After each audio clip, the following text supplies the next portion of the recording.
En el corazón del Parque Nacional Kruger, donde la naturaleza se impone sin misericordia, surgió una figura que incluso los elefantes parecían evitar. No tenía nombre entre los humanos al principio. Para los Rangers era solo el macho, de la zona muerta, pero entre los leones, él era el caos encarnado. Su llegada coincidió con una serie de desapariciones inexplicables. Primero cachorros, luego hembras jóvenes, y finalmente, líderes de coaliciones enteras. Algo anómalo estaba ocurriendo, y el epicentro parecía girar en torno a un solo depredador. No era el león más grande, ni el más viejo, pero sí el más determinado. Era joven, musculoso, y con una mirada que no parpadeaba ni ante las hienas más agresivas.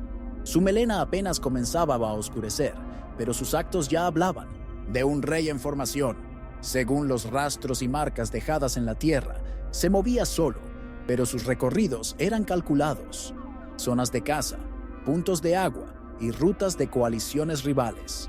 Todo parecía un mapa táctico de guerra, y lo era. El primer acto público de 1900, su ascenso fue brutal.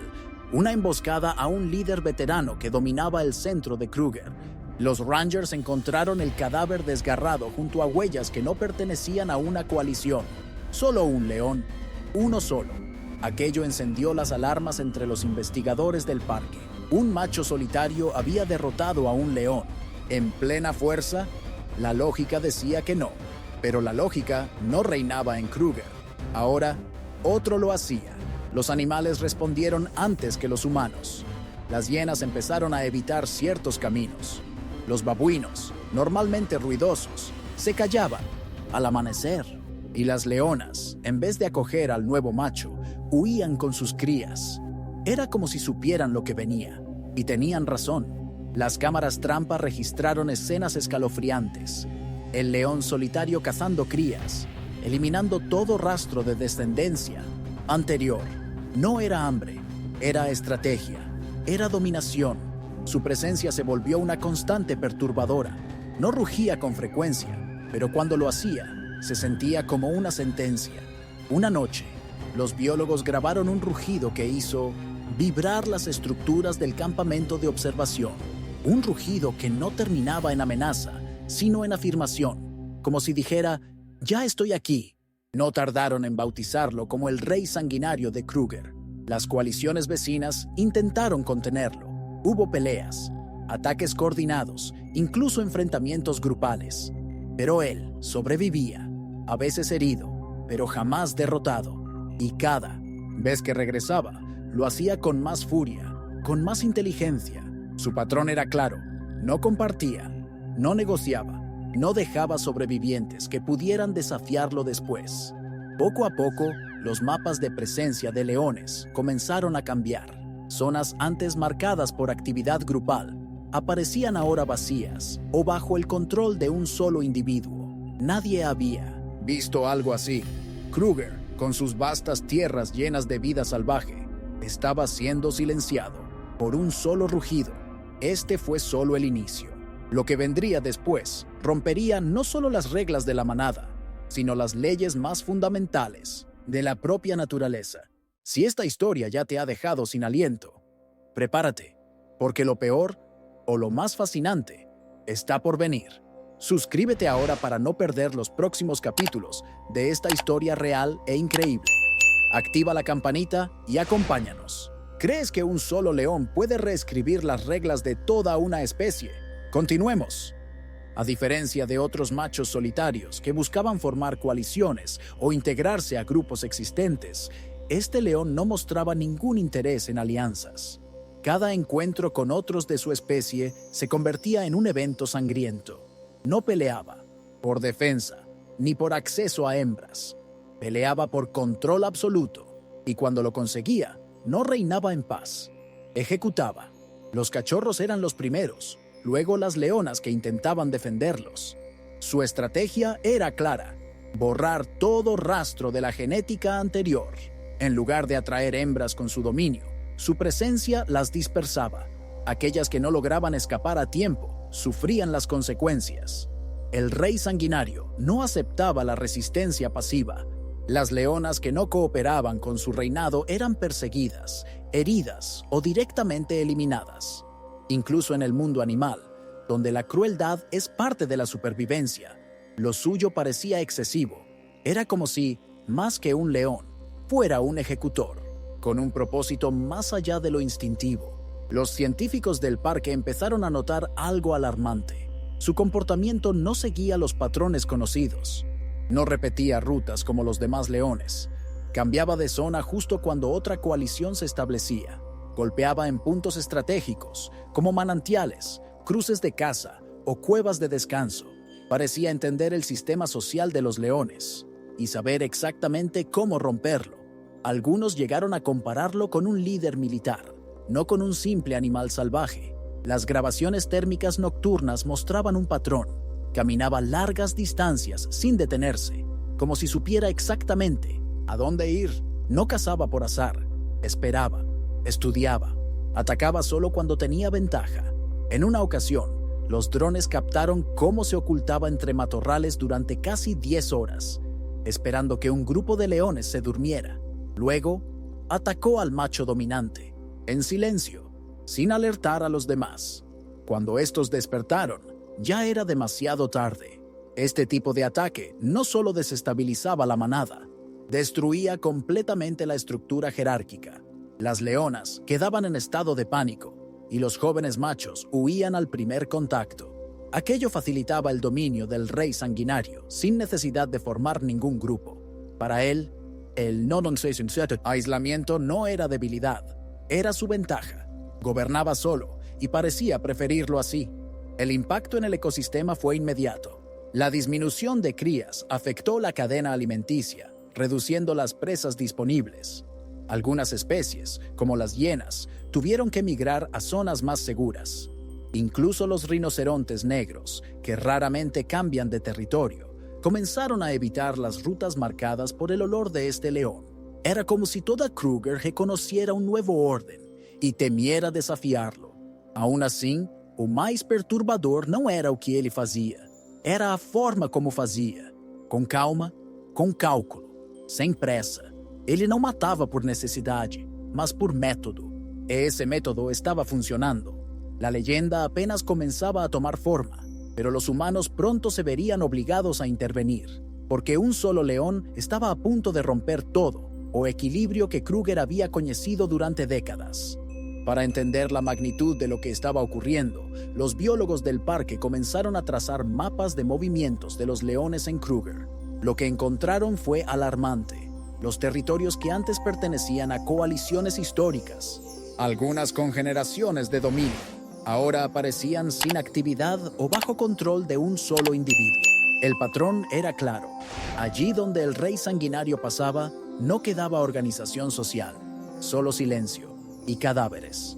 El comportamiento habitual entre machos dominantes es formar coaliciones, generalmente con hermanos o aliados, para asegurar la reproducción y proteger el territorio.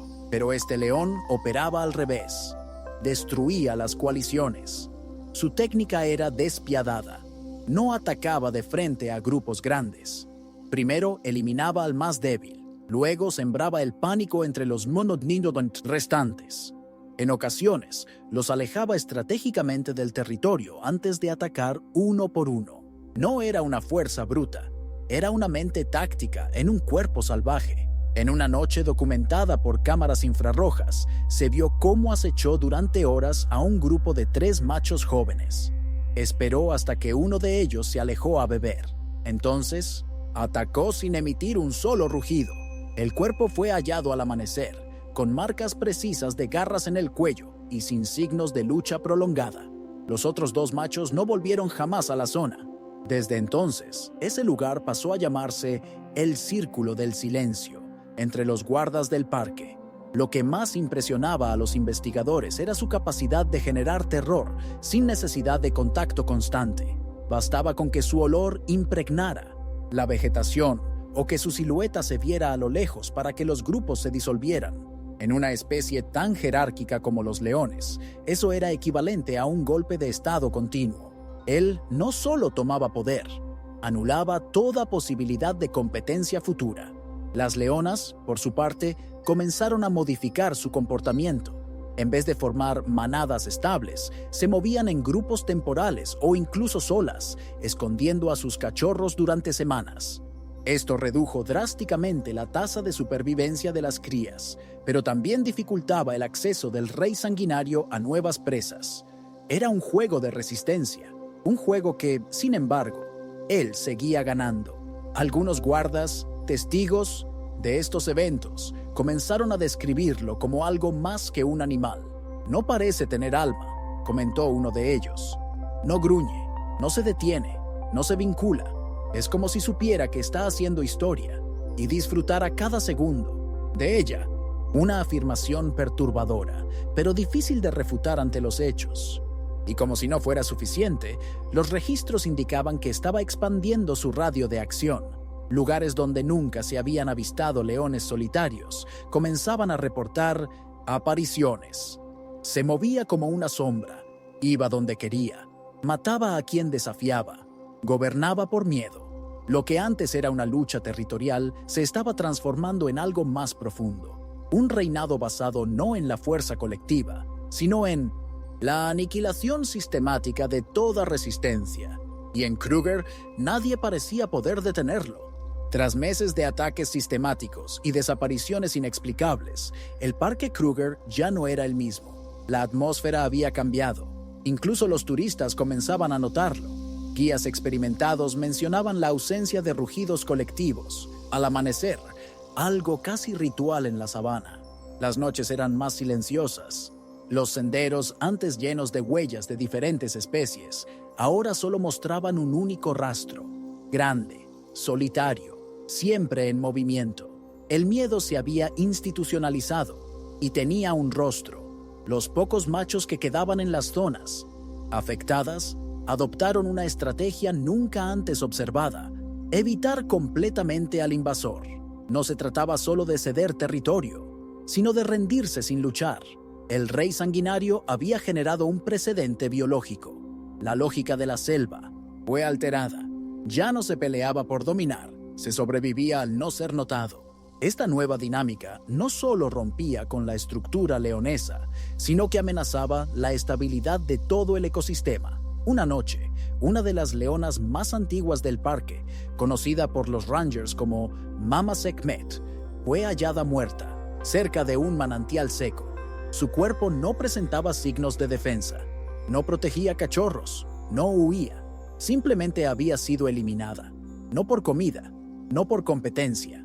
Algunos interpretaron esto como una ejecución selectiva, como si el rey hubiese identificado a las líderes sociales de las manadas y las estuviera eliminando para desarticular cualquier forma de cohesión femenina. Los biólogos, al revisar los datos, encontraron algo inquietante. El rey sanguinario no cazaba grandes presas con frecuencia. Cebras, ñus, búfalos aparecían casi intactos en zonas bajo su control. Comía poco y cazaba aún menos. ¿Cómo sobrevivía? La hipótesis más temida comenzó a circular. Estaba sobreviviendo con base en carne leonesa. No solo mataba por control, devoraba a los suyos. Un acto que, aunque registrado en raras ocasiones, nunca había sido practicado de manera sistemática por un solo individuo. Los primeros reportes de canibalismo dentro de Kruger causaron alarma, no entre los animales, sino entre los humanos. ¿Sería este un nuevo comportamiento adaptativo? ¿Una mutación de estrategia en respuesta a la presión ambiental? ¿O simplemente una ruptura psicológica completa de las normas instintivas? Nadie sabía con certeza, pero el resultado era claro. El parque comenzaba a vaciarse. A medida que su reinado se consolidaba, el león se volvía más impredecible. Ya no se limitaba a los valles o a los bosques más densos. Se acercaba a las zonas abiertas, donde los humanos monitoreaban con mayor frecuencia. Una madrugada, apareció a menos de 300 metros de un puesto de vigilancia. No rugió, no atacó, solo observó. Luego se marchó, como si quisiera dejar claro que estaba al tanto de todo, incluso de los que lo observaban. Los debates éticos se intensificaron. ¿Debían intervenir? ¿Capturarlo? ¿Trasladarlo? ¿O dejar que la naturaleza siguiera su curso, por más perturbador que fuera? Mientras las decisiones se posponían, El rey sanguinario seguía avanzando, solo, invicto, imparable. Lo que se avecinaba no era solo una anomalía biológica, era una amenaza directa al equilibrio mismo del mayor santuario natural de África, y nadie sabía cuál sería su próximo movimiento. A medida que pasaban los meses, la figura del rey sanguinario ya no era solo un fenómeno natural, se había convertido en un símbolo del desequilibrio, del colapso de las reglas no escritas que regían la vida salvaje de Kruger. Sus movimientos comenzaron a ser seguidos, casi como los de un criminal. Los científicos instalaron nuevas cámaras, drones térmicos y sensores de audio para intentar anticipar sus pasos. Pero todo era en vano. Cada vez que lo creían lejos, aparecía donde menos se esperaba. La prensa, al enterarse de los rumores, comenzó a referirse a él como el monstruo de Kruger. Algunos artículos lo describían como un depredador mutante, otros como el resultado de un experimento fallido. Aunque estas teorías no tenían base científica, sí reflejaban una realidad emocional. Este león no encajaba en ningún patrón conocido. Parecía un error del sistema, un fallo en la programación salvaje, una criatura hecha no para sobrevivir, sino para exterminar.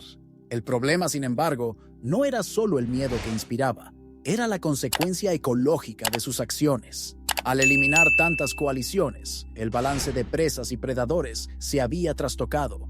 Sin manadas organizadas, la caza se volvió menos eficiente. Las poblaciones de antílopes crecieron descontroladamente en ciertas áreas, mientras otras eran abandonadas por completo. Las hienas, sin restos de comida dejados por grupos de leones, comenzaron a atacar animales vivos con mayor frecuencia. Los rinocerontes y elefantes más jóvenes, al no recibir protección de los adultos, que evitaban los territorios del rey, empezaron a desaparecer también. El ecosistema, que antes funcionaba como un mecanismo equilibrado, ahora parecía una red cortada, llena de puntos muertos, y todo por un solo individuo. Los expertos en conservación comenzaron a discutir la posibilidad de intervenir directamente, capturarlo, reubicarlo o incluso, en última instancia, sacrificarlo. Pero había un problema. No podían atraparlo. Era demasiado escurridizo. Cada intento de sedarlo fracasaba, como si supiera cuándo lo estaban buscando. En una ocasión, los Rangers dejaron una trampa con comida y tranquilizantes. Al día siguiente, las cámaras mostraron cómo el león se acercó, observó durante minutos y se retiró sin tocar nada. Una muestra más de su aparente conciencia, como si intuyera que estaban intentando limitar su dominio. Mientras tanto, las historias en torno a su figura crecían. Los guías turísticos comenzaron a incluir leyendas sobre él en sus recorridos, alimentando una mística cada vez más oscura. Algunos decían que era el espíritu vengativo de un antiguo rey Zulú, otros que había nacido durante un eclipse y por eso no respondía a ninguna regla natural. Aunque eran solo relatos, reflejaban una verdad emocional. Este león había roto el pacto tácito entre la naturaleza y sus criaturas. Lo más perturbador ocurrió una tarde seca, cuando un grupo de turistas logró avistarlo desde lejos.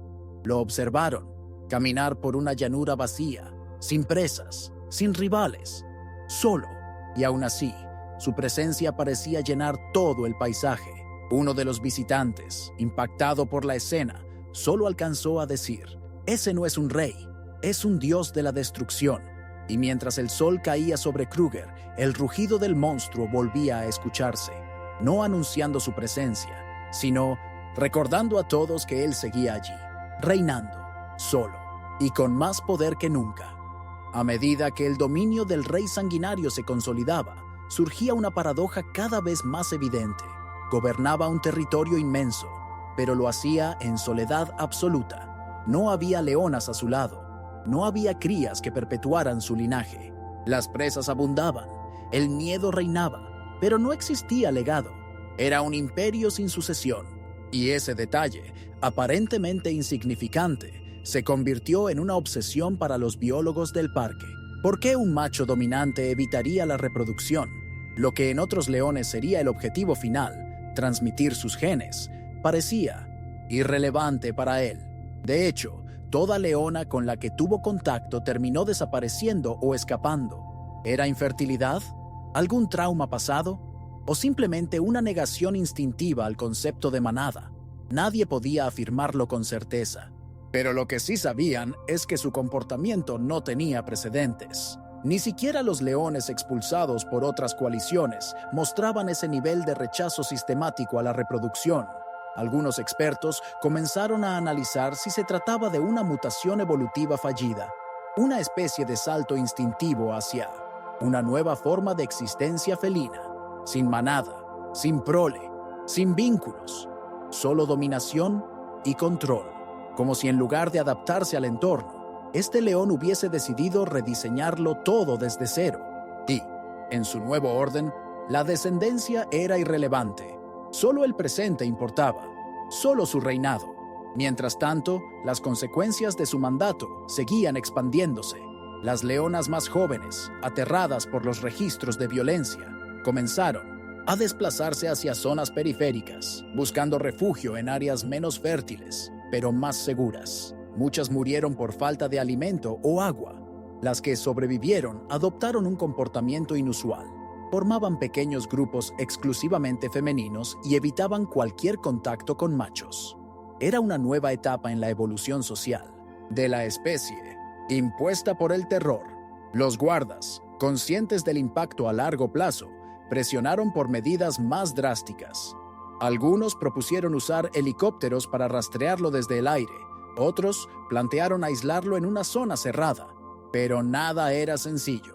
El Parque Kruger es vasto, y el rey parecía conocer cada rincón. Además, cualquier intento de cercarlo podía desatar un comportamiento aún más errático y peligroso. Estaban atrapados. No podían dejarlo libre, pero tampoco podían atraparlo. En medio de este dilema, un nuevo incidente agravó la situación. Dos jóvenes machos, que habían formado una pequeña coalición en un valle remoto, fueron encontrados muertos con minutos de diferencia. Las marcas indicaban un solo atacante, uno que había eliminado a ambos con precisión quirúrgica. La violencia no disminuía. Al contrario, parecía refinarse. Era como si el rey ya no solo quisiera gobernar, ahora quería borrar la posibilidad misma de que alguien más lo hiciera en el futuro. Y así, Kruger se convirtió en un reino espectral, un territorio donde la figura dominante no buscaba perpetuar su estirpe, sino preservar su poder absoluto hasta el último aliento.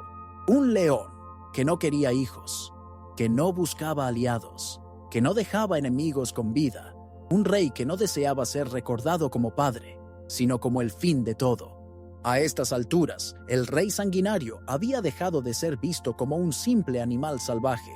Era una anomalía viviente, una ruptura en el flujo natural del equilibrio ecológico. No obedecía a instintos comunes, ni respondía a estímulos previsibles. Su existencia desafiaba incluso las leyes básicas del comportamiento biológico. Se movía como un espectro, cazaba como un estratega y gobernaba como un tirano. Kruger ya no era un parque, era su imperio, y cada criatura lo sabía. Los investigadores, frustrados por la imposibilidad de capturarlo o comprenderlo del todo, comenzaron a analizar sus movimientos como si se tratara de un criminal serial. Se trazaban rutas, se estudiaban horarios, se cruzaban datos climáticos con patrones de aparición, pero el rey siempre iba un paso adelante. Era como si cada intento de controlarlo reforzara su mística, como si supiera exactamente cuándo y dónde debía aparecer para reafirmar su dominio. Un día, durante una patrulla aérea, un guarda logró avistarlo en lo alto de una colina. Estaba solo, observando el valle que se extendía a sus pies. No se movía, no cazaba, solo miraba. Era una imagen casi poética. El monarca absoluto contemplando su reino despoblado. Al verlo así, muchos se preguntaron si acaso entendía lo que había hecho. Sí, en el fondo, era consciente de la devastación que su presencia había causado. Lo más desconcertante era que no mostraba signos de agotamiento. A pesar de sus constantes desplazamientos, batallas y años sin coalición, seguía fuerte, ágil, letal. Ninguna herida parecía limitarlo. Ninguna estación parecía afectarlo. Mientras otros leones sucumbían al calor extremo o las lluvias estacionales, él simplemente se adaptaba, como si su resistencia no fuera física, sino ideológica. Él no vivía, imponía su existencia sobre todo lo demás. Mientras tanto, las leyendas locales crecían. Pastores y comunidades cercanas al parque comenzaron a hablar del león sin sombra. Algunos decían que no dejaba huellas. Otros aseguraban que su rugido podía escucharse incluso cuando el viento estaba en calma. Había quienes afirmaban que no dormía nunca, que patrullaba cada noche como un guardián oscuro.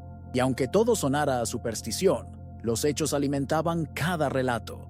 Los expertos comenzaron a advertir sobre un futuro aún más preocupante. Si este comportamiento comenzaba a replicarse en otras regiones o en nuevas generaciones, el modelo de sociedad leonesa colapsaría. Ya no habría coaliciones, ya no habría equilibrio entre grupos, solo predadores solitarios, hiperagresivos, que priorizarían el control sobre la reproducción. Una mutación no genética, sino cultural. Un legado oscuro del rey sanguinario, pero ese escenario requería una variable aún no resuelta: el tiempo. ¿Cuánto más podía vivir? ¿Podía este león realmente desafiar hasta el ciclo vital natural? Algunos esperaban que la vejez lo debilitara, que al final el tiempo hiciera lo que ninguna coalición había logrado. Sin embargo, el paso de los años no parecía hacer mella. Su melena, más oscura que nunca, seguía intacta. Su andar seguía siendo firme, su mirada igual de implacable. Y así, Kruger seguía siendo su trono de cenizas. Un reino sin herederos, un león sin sombra, y cada día que pasaba sin que muriera era un día más que la naturaleza se inclinaba ante lo imposible. Los años pasaban, pero el rey sanguinario continuaba firme. Su figura era ya una leyenda viviente, aunque nadie sabía cuánto tiempo más su dominio se mantendría. Su territorio, cada vez más silencioso, parecía haberse adaptado a su presencia. Ya no era un invasor, era la ley. Aquello que comenzó como un caso biológico excepcional se había transformado en un fenómeno cultural, ecológico y hasta espiritual para quienes estudiaban la vida salvaje. En un amanecer nublado, una patrulla de Rangers detectó señales térmicas en una colina alta y se acercó cautelosamente. Lo encontraron allí, tendido bajo una acacia solitaria, observando el horizonte. No rugía, no se movía, solo estaba, como si supiera que era el final. No había heridas visibles, ni signos de lucha reciente, solo cansancio, o tal vez resignación. Aquel día, por primera vez, no huyó al ver humanos. Tampoco los atacó, simplemente los ignoró, como si, después de reinar en soledad, ya nada mereciera su atención. Los biólogos observaron desde lejos, sin intervenir. ¿Quién era ese león, al final? ¿Un asesino sin alma? ¿Un genio salvaje? ¿O simplemente el producto extremo de un sistema que premia la dominación sin límites? Nadie sabía, pero todos coincidían en algo. Su historia había cambiado para siempre la forma en que entendemos el comportamiento animal. No todo lo que parece salvaje es irracional, y no todo lo racional es bondadoso. La última señal de su presencia llegó semanas después. Un rastro débil, una huella solitaria cerca de un charco seco. Luego, nada. Nunca más fue visto. Algunos creen que murió en secreto, lejos de todo, como había vivido. Otros sostienen que sigue ahí, oculto, esperando el momento adecuado para volver. Sea cual sea la verdad, su ausencia no trajo paz. Kruger tardó años en recuperar algo parecido al equilibrio, y aún así, el miedo nunca se fue del todo. A día de hoy, el rey sanguinario es materia de estudio en universidades, documentales y leyendas orales. Algunos lo comparan con emperadores humanos, otros lo consideran una advertencia de lo que ocurre cuando se rompe el ciclo natural de la vida. Pero todos lo recuerdan por lo mismo. Fue el único león que dominó un ecosistema entero y eligió no compartirlo con nadie, porque no quería un reino, quería un imperio silencioso, y lo consiguió. Si esta historia te impactó tanto como a nosotros, te invitamos a dejar un comentario con tu opinión. ¿El rey sanguinario fue un error de la naturaleza o su más pura expresión? Suscríbete para descubrir más relatos oscuros, reales y estremecedores del mundo animal. Dale like si quieres más historias salvajes como esta. Y recuerda, en la naturaleza la verdadera oscuridad no siempre se esconde en la noche. A veces camina a plena luz del día, con melena y mirada de rey.